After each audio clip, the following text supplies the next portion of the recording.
బాలుకి మునక్కాయల ప్రభావం వల్ల శరీరం, మనసు 2 కంట్రోల్ తప్పుతాయి. గుండెల్లో గుడిగంటలు, వీణలు మోగుతున్నట్టుగా అనిపిస్తూ ఉంటుంది. ఇక బాలు మీనా నడుము చూస్తే చాలు, ఇదేంట్రా బాబోయ్! అంతకుముందు బ్యాక్ పోస్టర్ చూపిచ్చి నన్ను టెంప్ట్ చేసింది. ఇప్పుడు నడుము చూసి టెంప్ట్ చేసేస్తుంది. అయస్కాంతంలాగా నన్ను గిరాగిరా తిప్పేస్తుంది అనైతే అనుకుంటూ ఉంటాడు.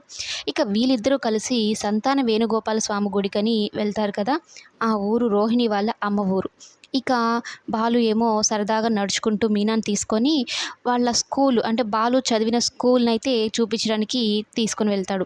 ఇక బాలు చిన్నప్పుడు చేసినవి, తిను అల్లరి చేస్తే వాళ్ళ నానమ్మ కొట్టినవి ఇవన్నీ గుర్తు చేసుకుంటూ, అప్పుడైతే మా నానమ్మ అంటే కోపం వచ్చింది గానీ, ఇప్పుడు అవే ఒక మధుర జ్ఞాపకాల్లాగా మిగిలిపోయాయి. మన చిన్న గుప్పెడంత గుండెల్లో ఆ జ్ఞాపకాలే కదా పదిలంగా ఉంటాయి అనేది చెప్తూ, ఇక వెళ్తూ వెళ్తూ రోహిణి వాళ్ళ అమ్మ ఇంటికి కూడా వెళ్తారు.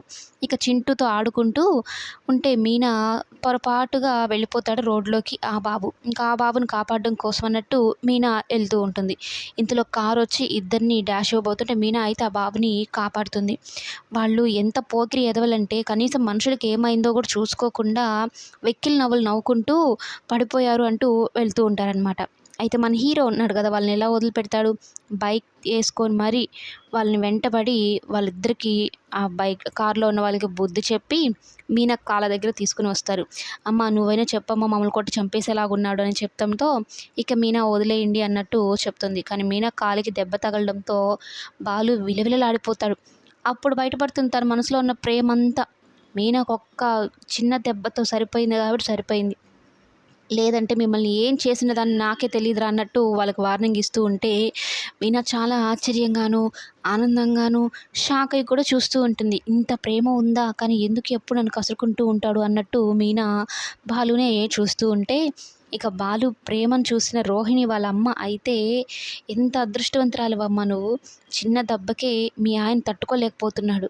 నువ్వు నిజంగా చాలా అదృష్టవంతురాలివమ్మా అనైతే వాళ్ళిద్దరిని చూసి చాలా ముచ్చట పడిపోతూ ఉంటుంది. ఇక రోహిణి వాళ్ళ ఇంటి దాకా వెళ్లారు. కనీసం ఇంటి లోపలికి వెళ్తే అసలు నిజం బయటపడుతుందేమో. రోహిణి, అలాగే రోహిణికి పుట్టిన బాబు. రోహిణి ఏం చేసింది తెలివిగా తన బాబునే అత్త అని పిలిపించుకుంటుంది. అంటే అన్న కొడుకు అన్నట్టుగా పిలిపించుకుంటూ ఉంటుంది కదా! ఇక రోహిణి వాళ్ళమ్మ వీళ్ళెవరో మంచోళ్ళు, నమ్మకస్తుల్లా ఉన్నారని పొరపాటున రోహిణి గురించి కానీ చెప్పిందంటే మొత్తం కథ రివర్స్ అయిపోతుంది.